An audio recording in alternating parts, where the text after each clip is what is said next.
Hi friends, ఇంకొక parcel అయితే వచ్చింది మీషో నుంచి. నేను బ్యాగ్ ఆర్డర్ పెట్టిన, ఇప్పుడే ఓపెన్ చేస్తున్నాను. మీ ముందల పొద్దున్నే వచ్చింది, పొద్దున 9కి వచ్చేసింది. తొందరగానే వచ్చింది, 5 days అని టైం చెప్పారు కానీ తొందరగా వచ్చేసింది.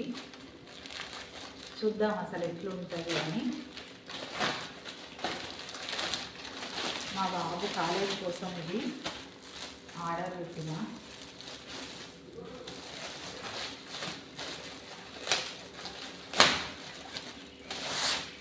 బాగుంది, చూసారా?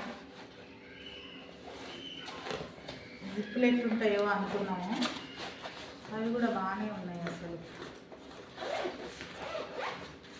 బాగుందండి, బాగుంది. జిప్పులు బాగుంటాయో లేవో, అసలు ఎట్లుంటుందో అనుకున్నాం కానీ బాగుంది.